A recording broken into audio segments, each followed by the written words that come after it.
You're listening to the Dibbly Dobbly Podcast. Remember to like, share, comment, subscribe, and click the bell to make sure you get the latest episodes of the podcast. Be sure to like and share our Facebook page and follow us on Twitter and on Instagram. We finally move on to our next topic, Jehan. Yeah. It felt like an eternity just speaking about the transition phase, but it's a long thing, isn't it? It's a long... Yeah. Lots to talk about there. So let's talk about Australia's chances in the World Cup this year for the 50-over World Cup in India, which is not far away. It's next month, October, November. And then the T20 World Cup in the USA, Caribbean. I know that's a little bit far off, but we can talk about that and talk about both of these World Cups, Jehan. Let's start with the World Cup in India. Australia's provisional World Cup squad is a pretty good squad, you would agree, Jehan. It's not the official squad, but it could be cut down after this series against South Africa happening now, and then the three-game series against India before the World Cup. The squad will be finalised, and it will be the 15. So you would agree, Jehan? It's a typical Australian World Cup squad? Yeah, I did have a brief look at it. I'm just going to pull it up in front of me now. I think it's a good blend of experienced players as well as new players coming through. So you've got your Mitchell Starks, David Warner, Steve Smith. They're going to be key players. In the World Cup itself. Glenn Maxwell, obviously very experienced. Let's have a look here. And then who else? They've got... So Aaron Hardy, is he in the squad? Aaron Hardy's in the provisional squad along with Tanveer Sangha. Yeah. You've got Nathan Ellis and Green. Yep. Abbott, Ashton Agar, Carey, Inglis, Head, Marsh, Hazelwood, Smith and Warner and Zampa and Stortness. Yeah. So it's a very good side, actually. It's a very good squad. And it's good to see that they've selected some new players coming through as well, like Hardy and Hardy in particular, Cameron Green hasn't played a lot of ODIs. Who else? Inglis, and Sean Abbott's been in the side for a while now, so he's got a little bit more experience than those other guys. But it looks to be a very good squad. When you're going to the subcontinent, obviously you need good spinners. So Tanveer Sangha and Adam Zampa, both good leg spinners. Yeah. In limited overs cricket, Glenn Maxwell will be able to fill in. You've got Glenn Maxwell, and you've also got Travis Head who can bowl some spin. And even Steve Smith if needed. Yeah. So it's a very good squad actually. How many were selected? 1, 2. It's 18, I think. 18. So that will need to be cut down to 15. So it's only the provisional squad at this stage. Yeah. That they've selected. You would think, majority of the squad would be kept, and you would think a few places will be contested in terms of who makes it.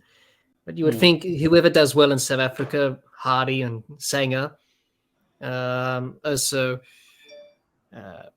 in the squad in South Africa, you've got most of the World Cup squad, but you haven't got the usuals like Cummins, Smith and Maxwell and Stark and Hazelwood. Yep. Hazelwood is in the World Cup squad.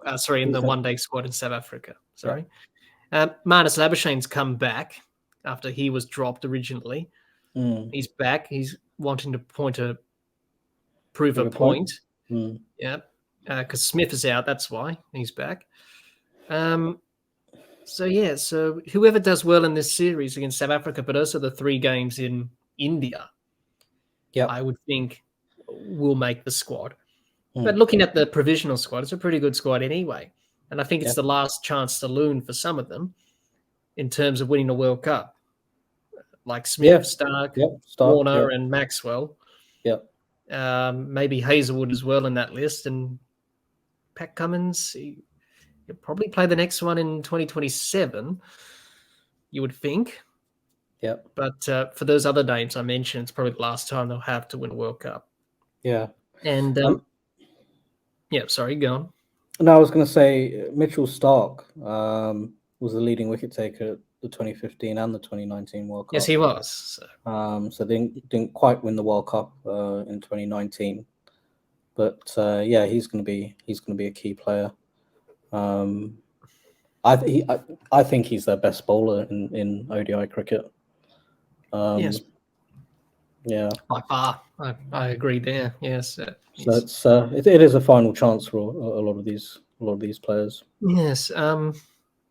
You would think they should make it to the semi-finals. You think Australia? Yep. Yeah, I think they should. They should. I thought they played really well in that series in India. Yes, where they won 2-1. Yeah, they won 2-1. The two victories were quite dominating victories. And they just played really well as a team. And they've actually been pretty successful in ODI cricket of late. The only reason we don't talk about it or remember it is no one seems to talk about ODI cricket anymore. Really. Yeah, that's the thing. Because of they won that series against England at home last summer, which was a series that was after the T20 World Cup, but still, they won that series 3-0. That was an absolute thumping, actually. It was, but England didn't play their best side. It was just after the T20 World Cup, so they were all too tired after the World Cup. Yeah, and then just trying to think. And they played Sri Lanka on that tour. They lost. No, they won that series in Sri Lanka, that ODI series. That was the year before, wasn't it? That was last year. Yeah, they lost that 3-2. They lost that 3-2. Sorry, they won the T20s. They lost the ODI series. Yeah, that's right. Yeah, they lost that. They lost that series in Pakistan as well. Yeah, 2-1. 2-1 in the best of 3. So they lost that series fairly convincingly. The Sri Lanka one was a lot closer. Yeah. But then since then, they beat Zimbabwe 2-1 at home. They lost that last game, I think, against Zimbabwe. Against New Zealand. Whitewashed New Zealand 3-0. Whitewashed England 3-0. Yeah. And India. And then India 2-1. So they've been playing pretty well. Been playing okay in one-day cricket, the Australian team. Who do you think is going to make the final squad if you had to choose the final 15? So you want me to cull 3 from that squad? Yeah, obviously that's going to be a very difficult decision for the selectors. But who do you think's going to make it? You think the core group of players would make it? I would say Cummins will. Carey will. So let's have a look. So I think looking at that, so Cummins, Abbott, Agar will play. You reckon? Well, they'll take 2 wicket keepers, won't they? Yeah, they'll take Carey and Inglis. You need a backup keeper. Yeah. Travis Head will open with Warner. Yeah. So you'll Green have and Samper Hart in there. Samper, probably Green will make it in over Hardy. Green. Maxwell will play. Smith will play. Stark will play. Yeah. Marcus Stoinis will. Or maybe play, even. Yeah, maybe Stoinis will get in ahead of Green and Hardy. You would think so. And then one more. Tanvir Sanger, will they really take 2 leg spinners? Maybe. Well, if he does well in South Africa, then I think they may consider that, I think. Yeah, it's kind of hard to... So I think if we're taking 1 wicket keeper, I think Inglis gets in ahead of Carey. And then you'd have to pick... one out of... it's really hard, actually. Maybe, it is hard. You also got Nathan Ellis. He's a pretty good bowler. He's a good bowler as well. So, I can't make the call. No, I can't decide either. It's you have to drop 3 because it's 15. So, yeah. But you would think the main core group of players will be in there, regardless. Yeah. Yeah. So it's just how that you would think probably Sanger, Hardy, out of probably them, maybe Ellis, Green, probably. Yeah, probably To fight it out, maybe for a spot. Yeah. I think... I don't think they'll consider bringing in or thinking about Labuschagne. I think that boat's already sailed because he was dropped the first time. Yeah. I just think that Labuschagne hasn't quite got the tempo of one-day cricket yet. He hasn't. His numbers are very similar in domestic and international cricket when it comes to one-day cricket. So, yeah. Well, if he was dropped originally, then I don't think he'll come back. Yeah. You never know, but there is 5 games in South Africa and 3 in India, so that's a total of 8 before the World Cup. So a lot of the players in the provisional squad will have a chance of proving their case. So that's up to the selectors. But it's a pretty good squad nonetheless. They should make it to the semi-finals, Australia. As they always do in World Cups, they always make the semi-finals easily. I would expect easily. It's never easy, but based on how the teams are going at the moment, you would think Australia, England, you would think. But they've been a bit patchy in one-day cricket lately under the new captain and coach. Yeah, I think the challenges would be India, Pakistan, New Zealand, maybe England, maybe South Africa. I think those would be the main challenges. Yeah, they will be. Well, you can't discount. It's interesting to see what happens in the Asia Cup that's going on at the moment. So that's an ODI tournament this year. Is it? I thought it was T20 still. No. So last time it was T20. This time it's ODI. Yeah. Sri Lanka won it last time, but that was T20. Yeah. This is. Well, that would be a good. That would be a good test to see where they're at. Yeah. All those subcontinent teams. So yeah, it would be interesting to see what happens in the World Cup next year. But not next year, next month. I was thinking about the T20 World Cup, which we're going to talk about in a minute. But just to finish off about the World Cup, yeah, pretty good squad. You would think Australia should be in the semi-finals with the squad. Yeah. Hopefully they do better than last time. As we know, in that semi-final against England, they didn't really quite play well. Oh yeah. At Edgbaston, and Alex Carey got a ball to the jaw, and he had to strap up his chin. Yeah, and he was sort of like the Michelin Man a little bit there, like a mummy. Yeah. And England obviously went through and played New Zealand, who won against India in that 2-day semi-final at Old Trafford because it rained. They had to bring in the reserve day, and that was a pretty interesting semi-final. So. You would think that the confidence that they had early in the year, and obviously going to play India in the first match of the World Cup as well, you would think they should be confident, Australia, to do well in this World Cup. As they always do. They've won 5 World Cups. So you can't discount them. I'd like to see them get through to the final. And, if they have a good day, then could win the whole thing. Hopefully. It'd be a pretty good trifecta if they can win the WTC, retain the Ashes, and win the World Cup. It's a pretty good year, isn't it? Yeah. So that's the World Cup. Wait and see on that. But the T20 World Cup, Jehan, I know some people may not care about it, as we know about T20 cricket. We won't get into that, obviously. But let's talk about it anyway, because Australia didn't have a great home tournament last year. They didn't even qualify for the semi-finals after they won in the UAE in 2021. So it was a disaster of a tournament. That's pretty much what it was.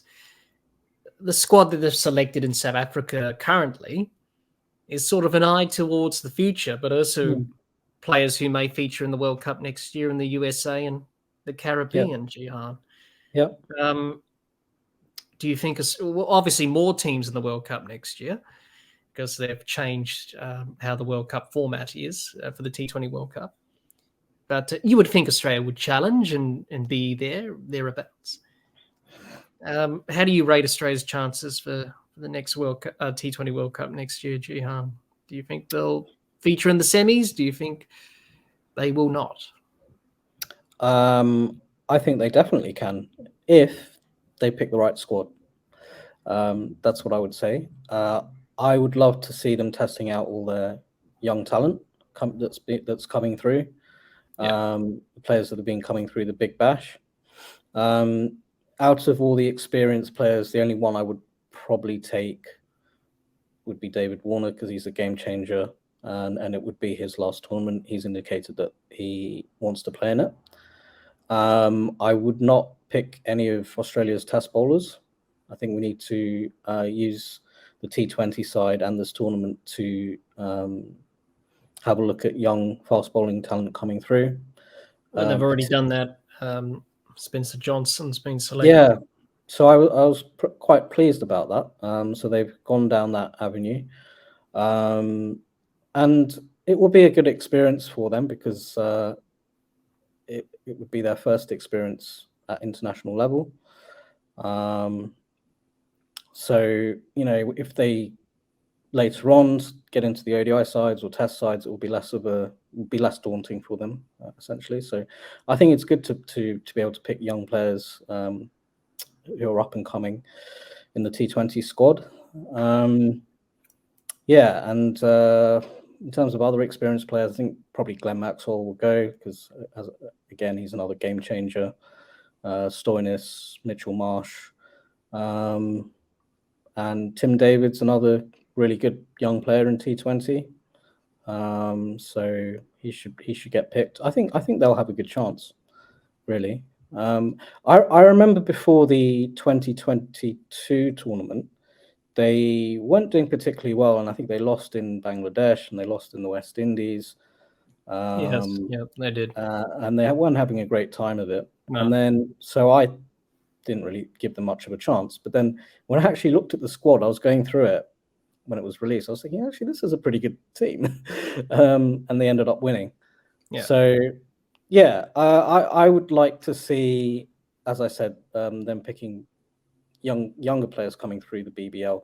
And in a funny way, they will kind of be more experienced at T20 than the more established players. Yeah. Who don't play a lot of the tournaments around the world. Like Mitchell Starc hasn't played franchise cricket in nearly 10 years.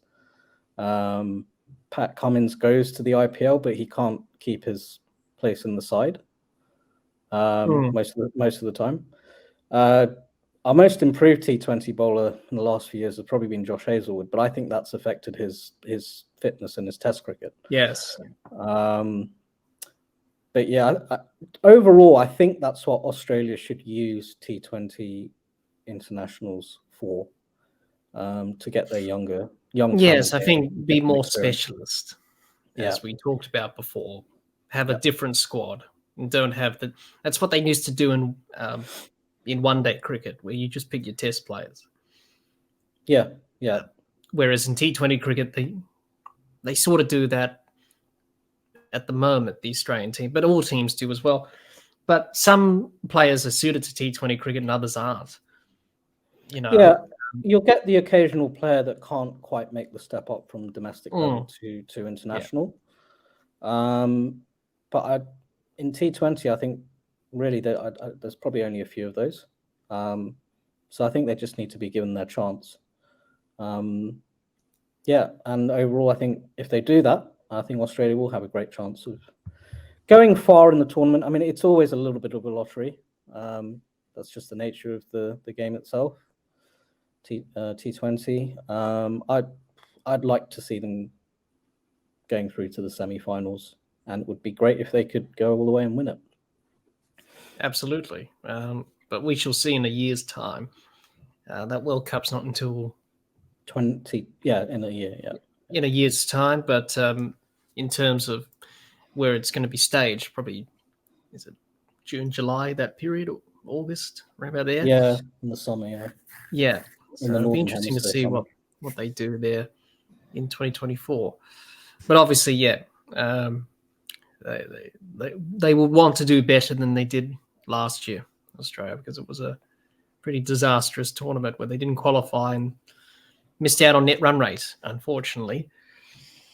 So we shall see how they do in the World Cup this year in India and next year in the T20 World Cup. But Australia, always good in World Cups. They always feature in the business end of the tournament. So it won't be surprising if we see them there again. I care more about this ODI World Cup than the T20 one. Yes. If they go to the T20 and don't do particularly well, but there's a few decent performances from the younger players, I'd be quite happy with that. Yeah, well, Australia's already won one already. So we've got that off our back. Yeah, if they get through to the now. If they get through to the semis or the final and end up losing, then it's okay. Not really a big deal for me. No, not really. It's just one of those. It's that reference point historically. World Cups have that. Yeah. So you would remember that as well as a Test series win or victory. Yeah, it's very it's very hit or miss, and any team can win on their day. We saw that in this World Cup last year. And England went on to win it. T20 cricket's like that. It's whoever does well on the day, you will get the result. But we shall see. Let's talk about Test cricket in Australia, Jehan, and talk about its popularity, whether or not it's still popular amongst fans. What are your thoughts on that, Jehan? Do you think it's still popular? Or do you think it's diminishing slightly? It may be diminishing slightly. I think you still get good crowds that go to the Test matches, as well as good television viewership, particularly during the holiday period, so Christmas and New Year's. I went to the Perth Test match at Optus against the West Indies last year, and I wasn't expecting too many people to be there, but there was a reasonable crowd. It obviously wasn't full. It probably wasn't even half full. But I think it also depends on the team that's touring. So if India are playing, if England are playing, you're going to get full houses. If the team is reasonably competitive, then you are going to get fuller crowds and more viewership. Yep. Even teams like when Pakistan have toured, they've generally lost, but they've had their moments. They've played reasonably well. Other teams like Sri Lanka tend to come and get hammered every time they come here. Who else? You could say the same about the West Indies. So when those teams come over, I don't think you're going to get quite the same crowds or interest. But actually, that's more of an issue with Test cricket itself rather than an Australian issue. So yeah, I think it's in reasonable shape at the moment in terms of crowd interest levels. Yes, well, it definitely is. You still get crowds to Boxing Day and Sydney, the New Year's Test, and other parts of the country as well. It's still in a good place. One thing I would say is I don't think there's as much interest in Test cricket that Australia play overseas these days. Apart from the Ashes is probably an exception to that. And probably India. Yeah, maybe India. Do you reckon when Australia were touring India that a lot of fans are watching that series? Probably. Because it's because it's probably the same as the Ashes, that rivalry. Yeah. But I get what you're saying there. Yeah. I never really thought about that actually. Well, one thing I've noticed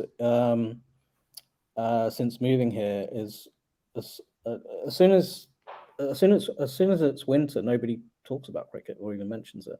It's like it doesn't exist anymore. Not really, because it's mainly football. It's AFL. Yeah. I don't know if that was different 20 years ago though, when Steve Waugh's side were going around the world and hammering everyone. Probably they talked about it a lot, but you get it on the news. During the sports section, the cricket will come up, and Australia playing in South Africa at the moment, and they had a good win, something like that. But I never thought about that till you mentioned that. Obviously for the Ashes, because it's the Ashes, and many people would have stayed up late watching that. India, you would think, most people would watch that series just to see how Australia would go. Maybe in other parts of the world, I'm not sure about. I don't really know what the numbers are for viewing figures, but also you got to remember that many people don't have pay TV, so they can't watch overseas tours. So that's a factor. That's definitely a factor. Yeah. So whereas if you do, then you can watch it because it's not broadcasted on free-to-air TV. So that's a factor. That's definitely a factor there. I know for the Ashes, you could listen to ABC Radio because they had the Test match special feed. And obviously Channel 9 had the rights as well for free-to-air television. So if you have, and same with World Cups and T20 World Cups as well, people don't have access to pay TV in that. But it is going to be on free-to-air TV, the World Cup, on Channel 9 next month. But yeah, test matches, overseas, people can't watch it. They can't listen to it on radio or watch it if they don't have pay TV. So that's a really good point you raised there, Jehan. So that's something that needs to try and fix itself in terms of that accessibility. But usually when Australia tour overseas anyway, you just glance on the scores and say, oh, okay, we did well there and stuff like that. It's like this series in South Africa, really. It doesn't really mean much because it's T20 World Cup's not until next year, 50 over World Cup's not until next month. But it doesn't really have any bearing, or it's not really any significance about it. So people just don't worry about it. They just flick on, and if the World Cup's on, then you take notice. Whereas in a bilateral series, you don't really take notice. Yeah.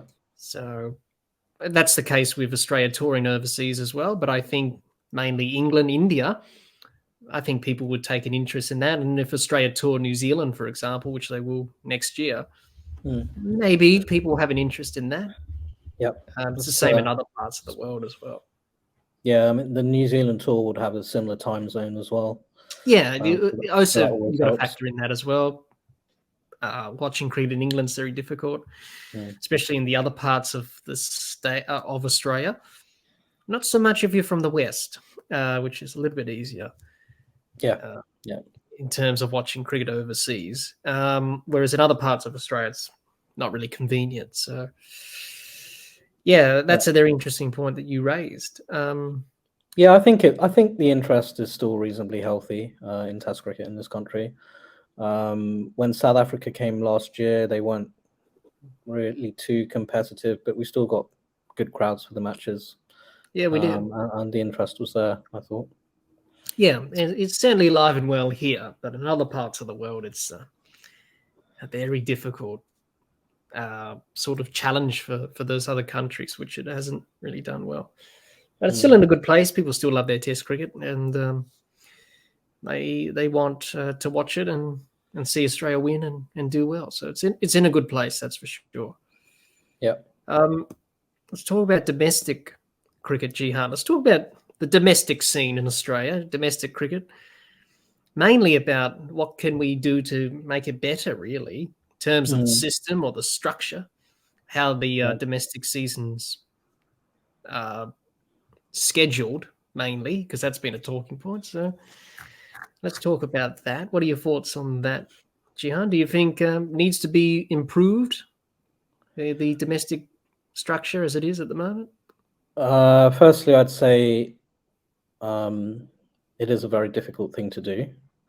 There are a number of tournaments and leagues that you need to be able to fit in over the course of the season. It also needs to fit in and around the international season, so when Australia are playing. I think ideally, and this hasn't really been happening in the last few years, but ideally I think the Sheffield Shield should be going on during the Test season. Because if Australian players, get injured or start losing form and they need to select someone to come into the squad, they don't want to be watching Big Bash to see who's in form, which has kind of been the case in recent times. Yeah. I think ideally you'd want the Shield running parallel to when the Test matches are going on. The one-day tournament tends to be at the start of the domestic season, doesn't it? What's it called? The Marsh Cup? Yes, tends to run at a similar time than the Shield. But then it does have a bit of a break, and then it goes on into the following year. So January, February, March.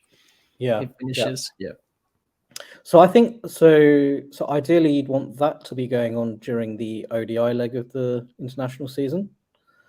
So you can pick a squad from who's done well in the early part of that season. And then as the ODIs go on, if players get injured, then you can pick from whoever's doing well towards the end of the Marsh Cup. What else? Big Bash. So for television ratings and audiences and trying to attract crowds, you want ideally for that to be going on during the holiday period, which means it's going to be at the same time as when the test matches are going on, which I don't mind really. Yeah, I mean, I suppose that would be sort of the holiday period, so towards the end of December and the New Year's period. Yeah. But then I say that, but then you can run into that same issue of trying to pick test players when the Big Bash is going on. Yeah. So maybe that can be for like a limited period, and then you can end the Big Bash later on. I always remember the Australian summer generally divided into two, and I'm talking about the international side of things. So you have the test matches, and then you have the ODI season, which back in the day generally used to be a Tri-Nation series. Yes, it did. We haven't had one of those for a long time. Well, we haven't had one since 2014-15 when India played Australia. Oh, yeah, that's right. And England before the World Cup. Yeah. And before that, it was 2011-12 against India and Sri Lanka. Yeah. So I used to look back at those fondly because you'd be really vested in the test matches that were going on. And then once they finish, you'd like to see what these guys can do in the one-day arena. Yeah, that's right. The first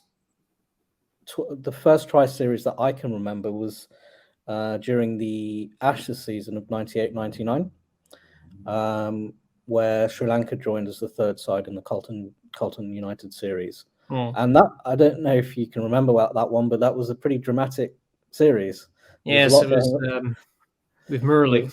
There was a lot going on. In Adelaide, there was that game in Adelaide where they beat England, and there was that controversy with Murali. Mahela Jayawardene made his first 100 for Sri Lanka. Ended up being a tight win for them. I remember Adam Gilchrist scoring 200s against Sri Lanka, 150 odd at the MCG. I remember that quite well. So, yeah, I used to get excited about that part of the summer. Doesn't really happen these days, though. Yeah, and I think it's because the schedule we're just getting a little bit too obsessed with T20 internationals. Like for me, it's fine. You can have the IPL, you can have these leagues all around the world. That's fine. They generate income, and overall, they probably are good for the game. But as Mike Howard was saying in that interview the other day, how much of these games do you actually remember? I can barely remember any T20 internationals. I remember Sri Lanka were here a couple of years ago, and there was a 5-match series. I think Australia won 4-1. Yeah. And there was a super over, I think, in one of those games. Yeah, it was in the second one in Sydney. Yeah. Yeah. And I remember Steve Smith getting a concussion diving for a catch at the boundary. That's all I remember about that series. Whereas I can recall ODIs from 25 years ago. Yeah. So I would actually like that to come back, the Tri series. I think T20 internationals. Sorry, I'm veering a little bit away from domestic cricket here, but I think it all ties in. Yeah. I think T20 internationals have to be need to be limited to 3-match series. I don't see the point in a 5-match series. Or it got to a point where it was a bit ridiculous last year, leading into the T20 World Cup. England played 7 against Pakistan. Yes, they did. Yeah. Yeah. So I think that's a little bit excessive. I think you can sort of squeeze them into a tighter time frame as well, because if you think about it, a whole T20 game is about half a test match in terms of overs, just under. So I think what you can do is probably end up playing 3 in a 4-day space, and that will free up a lot more. And you can play it at one venue as well. You don't have to travel. Yeah, that's right. Yeah, so I think that can open up the schedule a lot more to fit in more ODIs and test matches if you need to. So Australia's tour of Sri Lanka, when was it, 2 years ago? I thought that was just about right. They had 3. It started with 3 T20s, then 5 ODIs, and then 2 tests. I think it should have been 3 tests, but it was 2 tests. Yeah, I think that's how tours should be. And then also, if you do it that way, then players can fly in and out. Players that aren't in the ODI squad can come back home after the T20s, and the ones that are in the ODI squad can stay on for the test matches and such. I think that's the way it needs to be done. So yeah, overall, that is what I would do whilst the ODIs are going on. I don't know. You could probably go back to finishing off the Marsh Cup whilst the ODIs are going on. And I don't know if you've thought about this, but the season, is it ending earlier than it used to these days? Like, I feel like we're done by the end of January. Yeah, we're sort of done by the end of January. The international summer, yeah. I think it's finishing a lot earlier than it used to. Because I remember in the 2011, 12, 13 period, it finished a lot later, like January, February. Obviously, different back then, but yeah, it is starting to finish a little bit earlier than usual. Yeah, usually by January, early January. Pretty much done, really. So instead of trying to squeeze everything into that December, January period, the holiday period, maybe it can be spread out a bit more. Finish a bit later. I mean, the summer pretty much goes on till even into early March. It's still, the weather's pretty good here. So yeah, I mean, those would be my thoughts. I guess the main takeaway from that is I think they need to limit T20 internationals and bring back the tri-series. Yeah, I think they are doing that. Okay. I think Pakistan are playing one, I think, against, was it New Zealand or someone else? I saw that in the Future Tours program. So it is coming back, the tri-series. But I do remember that Australia did play a tri-series. It was a T20 tri-series against Pakistan and Zimbabwe in 2018, which Australia won. Was that here? I don't remember. No, that was in Zimbabwe. In Zimbabwe, series. Okay. Yeah. That T20 series, which they won against Pakistan in the final. Yeah. So they have done it for T20s before, but yeah, it's just the international schedule. It's very hard to try and space everything out. And, I guess all countries are in the same boat. In an ideal world, what you suggested, yeah, you could do that. But with cricket being so busy and so compacted, you can't really do that. So you have to try and squeeze everything in. And you've got to do that at domestic level, but also international level as well. So it's very difficult to try and space everything out. Yeah.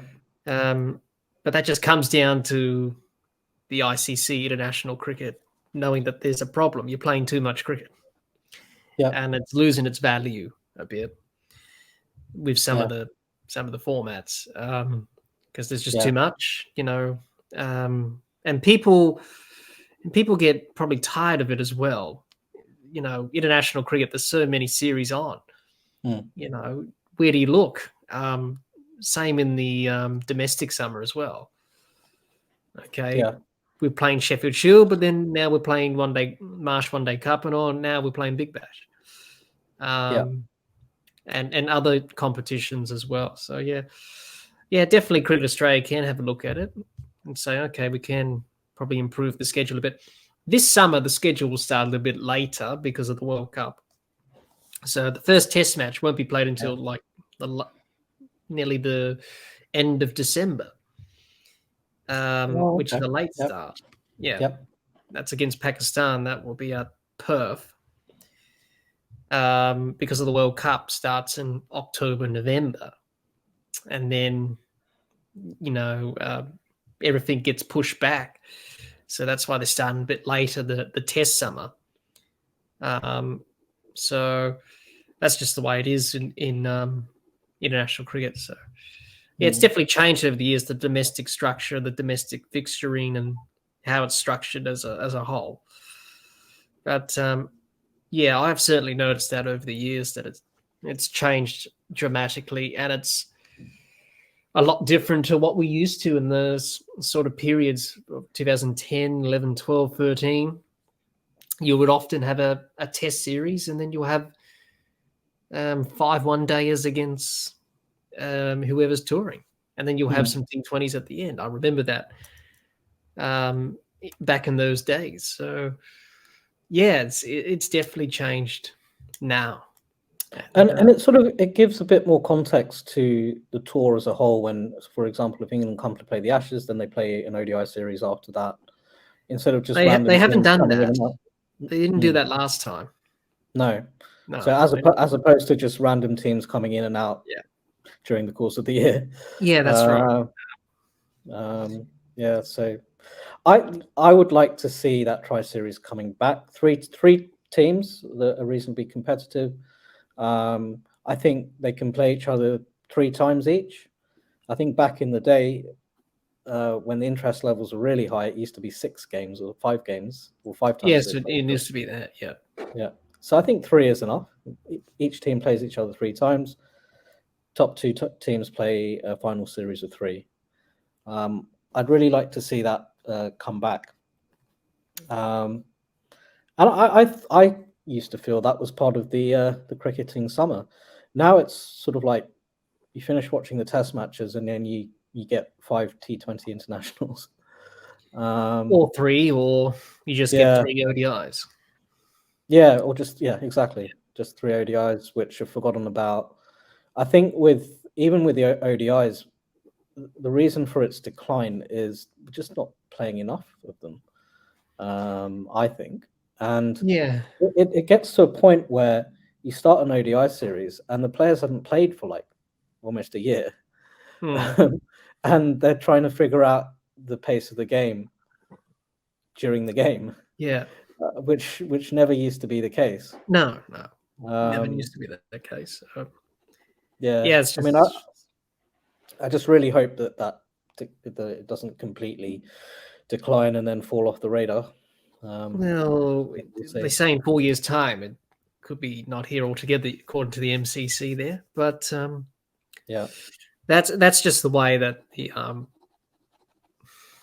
it is in international cricket, the way it's structured, the way cricket board structured tours and summers and domestic calendars. But it can definitely be improved, that's for sure. In an ideal world, absolutely. But at the moment, I think it's just going to be the status quo, and you're just going to have the same thing every summer, I think. But yes, definitely. You could have a look at that. But I don't know, Jehan, if they're going to do that or not. Because when you're a young domestic player that's coming up, do you aspire to be a great player for Australia or a great T20 player for Australia? I think, if you're good enough in T20, then you'll go down the T20 route. It's like Tim David. He hasn't played any first-class cricket. Yeah. And I don't think he will, because he's not suited to that. He's mainly played T20 cricket. played T20 cricket for Singapore and now for Australia and probably one-day cricket. So, yeah, but I think that's in all countries as well, domestically, is that you'll probably get a better chance on the domestic T20 circuit than you would international gig, really. And you become one of those T20 mercenaries where you just tour the world and you just play in these leagues. I think that's just the way it's going to go. So, yeah, I hope that's still the case for players domestically, that they still have aspirations to play for Australia in terms of Test cricket. To play Test cricket. That's the pinnacle. T20 cricket's T20 cricket, one-day cricket is one-day cricket, but Test cricket's the pinnacle. And if you do well in that format, people rate you highly and remember you because of your performances.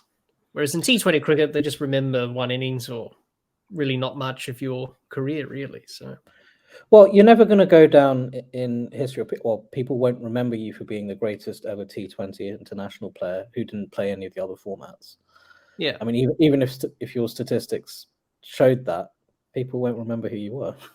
Yeah, that's right. Yeah, that's right. Because it just doesn't have the same context. No, it doesn't. It doesn't have that historical reference point as Test cricket does.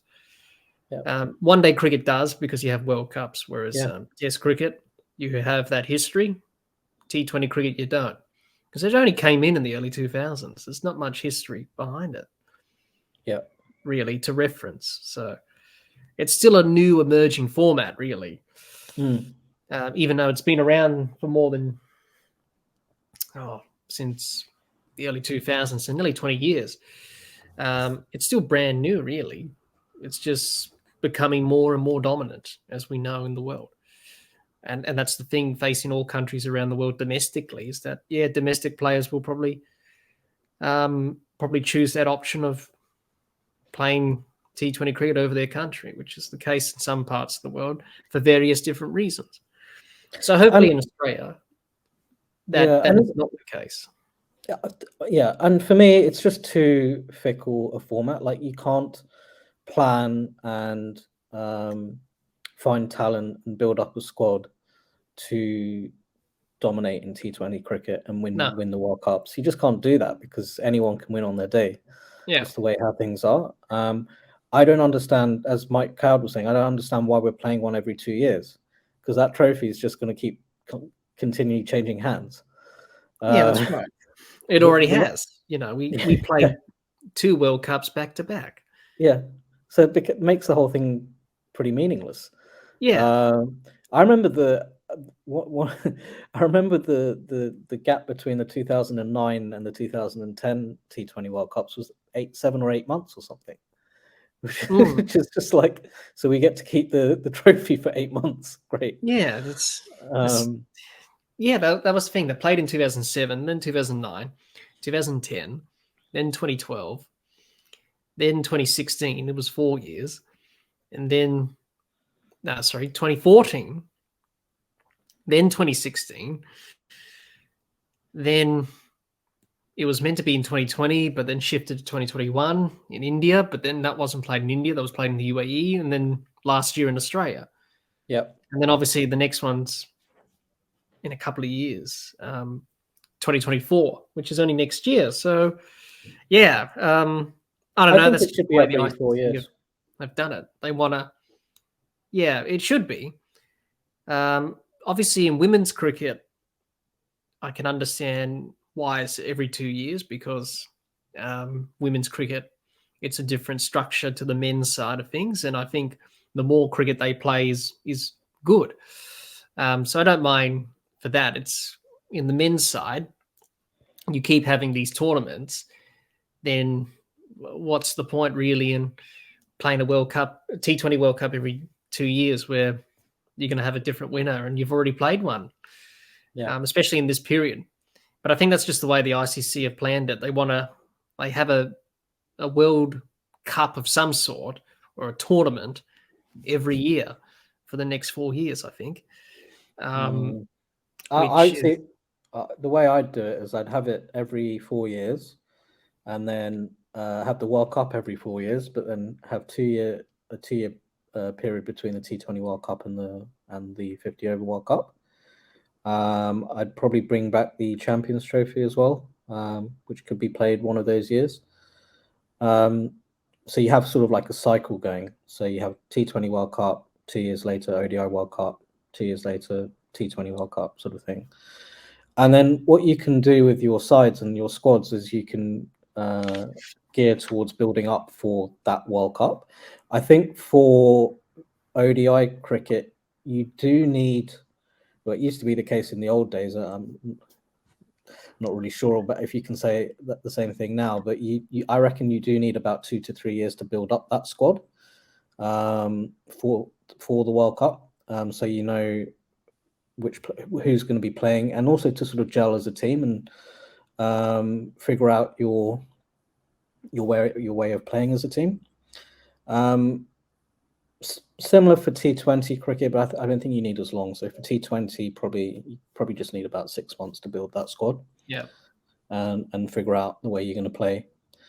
So yeah, I mean that's the way I would do it, but obviously the ICC see things differently. Yeah, they do. We sort of digressed a little bit there from domestic cricket in Australia, but yeah, I suppose it ties in with everything that we've been talking about, really. Yeah. But hopefully they do fix the problems, but I think it's a little bit too late. I think it's too late to fix the problems that we have now. Anyway, that's just the way world cricket is. But yeah, so hopefully domestic cricket in Australia continues to be strong, because it has been strong in recent years and generations. Hopefully it will remain relevant and strong as Australian cricket progresses in the years to come. We finally reach our last topic of discussion, Jehan. It's been a bit of a marathon, as always. A long session, no doubt. Let's talk about the future of cricket in Australia and how we're going to see the game in the future in Australia, really. What do you think, Jehan? Do you think cricket in Australia will remain strong going into the years to come? What are your thoughts on that? I think it should be. It doesn't really seem to me like that Australia more interest levels in Australia are declining. I think Test cricket is still strong in terms of viewership and interest levels. I think the Big Bash is key in trying to attract younger fans and younger people to cricket who may not necessarily have a background in cricket. So, as much as I talk disparagingly about T20 cricket, I think it is an important element to furthering interest in keeping the game going at home. Yeah, so I think those would be my main thoughts. I think it's still reasonably strong. Probably the interest levels aren't quite as they were 20 years ago, which is something I'd like it to get back to. But yeah, I'll put forward my thoughts on what they can do with the scheduling and how to drive a little bit more of that interest going forward. I'd like to see cricket acknowledged as the what would you say, the home sport, the national sport. The national sport, that's the term I was looking for. Yeah, as a national sport that most Australians would take pride in terms of performances at home and when they tour overseas as well. So yeah, that is what I'd say. I don't think it's in a complete decline at all. Yeah, it's still in a pretty healthy place. People love their cricket still, which is the main thing. People still play cricket at grassroots level for clubs and that. So yeah, so it's in a good place. It's still strong and it's still healthy, and You can't say that about other parts of the cricketing world, sadly. But here in Australia, for the time being, it's in a pretty good state, and hopefully it remains the same in the years to come. Well, it seems an embedded part of the culture of this country. Yes. Which is good, and I'd love to see that continue, really, going forward. Yeah, absolutely. And yeah, it's still a part of the Australian psyche, still a part of the sporting culture. It's often referred to as the national sport, but some may dispute that, depending what other sports you follow. But yeah, it is the summer game, played every summer, and it's still a part of the culture in Australia in terms of the sporting culture. And obviously Australian cricket's had a rich history as well, which people look upon and say, we take pride in our cricket team. Well, I think in terms of international sports that Australia play, it probably is the sport that's followed the most closely, would you say? Other rivals would be rugby union and soccer, maybe. Aussie rules football is not an international sport.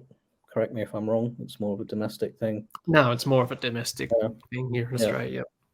Yeah. So, I would still say it's the most closely followed sport in terms of international sports here. Yeah, absolutely, it is. We have other sports as well that people follow, but yeah, cricket's mainly the followed sport here in Australia. Certainly in the summer months, but you also have basketball and soccer and other sports as well.